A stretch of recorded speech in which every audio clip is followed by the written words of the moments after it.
All right, so this is a 96 Subaru Legacy. It's an EJ22E engine, not that it really matters.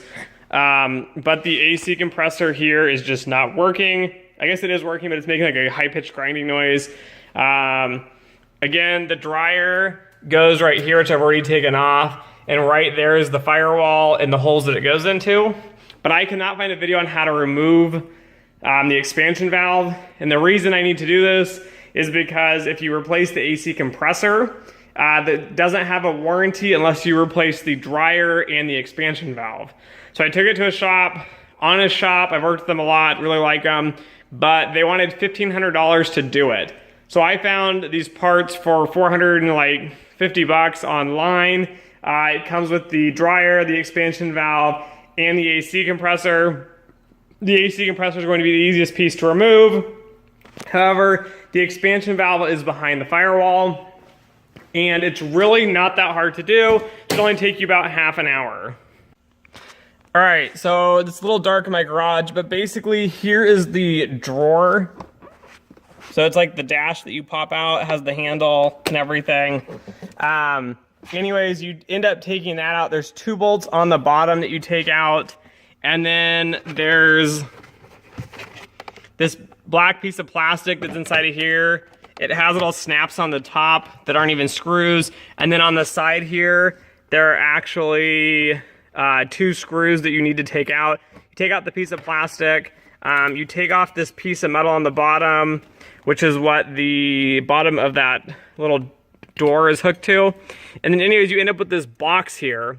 And right up here is 1 screw that holds the box in, and then if you crawl underneath here, there is 1 stud that will have a nut on it, and you end up taking that nut off, and then basically the box will slide out as long as you disconnect the cables up here from the inside of the engine.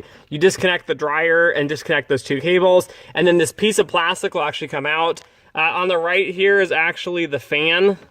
So if you have issues with your fan in your 97 Subaru, this is where that is to take that out. Up inside here is the airbag. And then again, this goes through the air system, and I'm gonna clean this out. All right, so this is what the box is gonna look like when you pull it out. This is the screw on the top that holds it in. And then on the bottom down here, there'll be like a nut that holds this on. And you can just wiggle this and slide this out. There's foam on both sides, but that'll come out with the box. And again, you have to unhook 2 of these electrical pieces. And then to actually do the expansion valve, it is inside of here, but you have to undo a few of these little bolts, and there's a screw that goes in here that holds it together. And then you can kind of separate the box a little bit. It's this old school kind of style of expansion valve. So if you don't know, so you probably don't because you haven't taken it out before. The expansion valve just goes inside of here, and one end of it will go into this pipe, one end will go into this pipe, and then the end of it here is like the gauge, I believe, and that will get mounted in here. And so there's actually this metal clamp, and it will slide inside of here, and then you'll screw this back on to clamp it, and then it has this weird like gooey kind of foam tape stuff.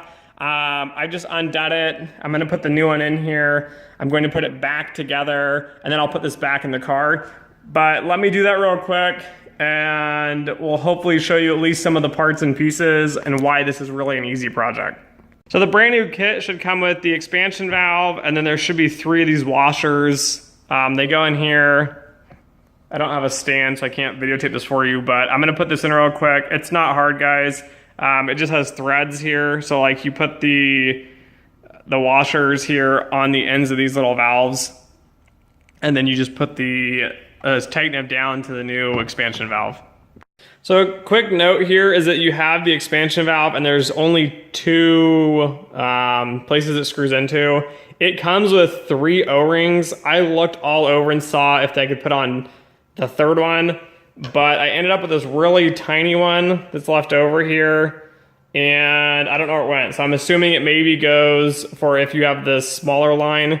Maybe it's a little different on your model of car. Perhaps that one fits one or the other, but I used 2 of them, 1 O-ring inside of here and 1 inside of here, and then just tightened them down. All right, guys, so it's installed. You can see it's in here. I don't have any fancy lube. I know it's supposed to be like a thick silicone, but I use some silicone spray just on the O-rings to put in here. These are just stationary pieces, so I don't think it'll be too bad. Again, this copper piece got tucked up inside here. I put some tape on it. This black stuff is kind of like a gooey tape stuff, and it holds on, I think insulates it. But anyways, it's gonna go back in the car just like this, and so let's kind of get that done. All right, I'm hoping this is good enough so you guys can see. But anyways, there's a few things to note. One is that this hose is on the bottom. It drains outside of the car. And then these two hoses on the back have to go back through the firewall. So let's see if we can just get this to slide back up in here.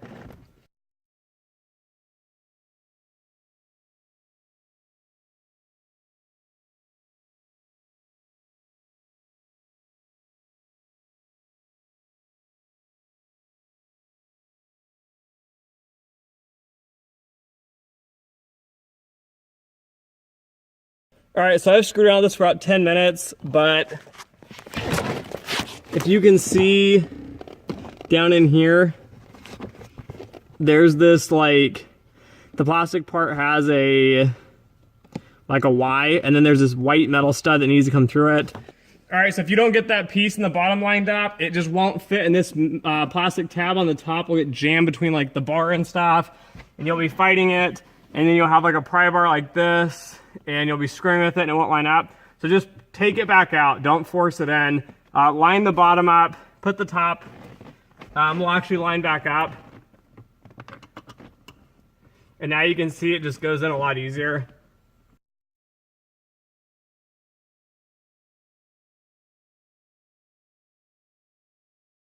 Then you're going to need a number 10. I have a long socket with an extension. Put the nut on. Be careful not to lose it, because if you drop it down on the floor under this carpet, I have no clue how you'll get it back out. Again, I've already disconnected the battery. You might need to know that. I've already taken out the dryer on the other side like I mentioned earlier. Okay, so that's in there snug. The last two pieces to hook this back up, there's a large white plug, goes straight in here. Okay, and then you have a small black plug that goes in the light clip at the top. That's basically it. So now we're going to put this back on.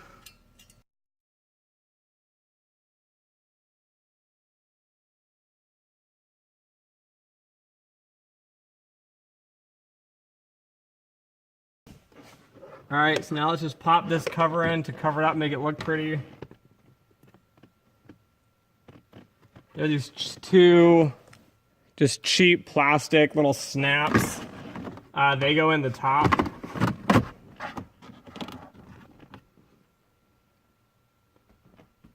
They don't even really snap, they just have threads on them. And then you'll see here there's 2 holes and 2 more holes, so 4 more holes. We're gonna put in more little screws with a screwdriver.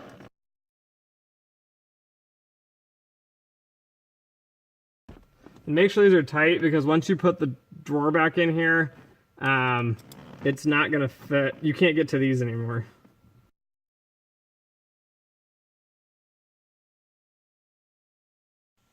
All right, so now the last piece is just dumping all the crap out of your drawer if you didn't take it out, or at least most of it. You'll see here there's a little rubber kind of knob. There's one on each side. They just go in at an angle. And they just snap in. Again, this is like a plastic liner, so it just kind of holds it up. So if you just close that, it's going to be sound crappy. It's because you've got 2 more Phillips here that are just going to go in the bottom of the drawer.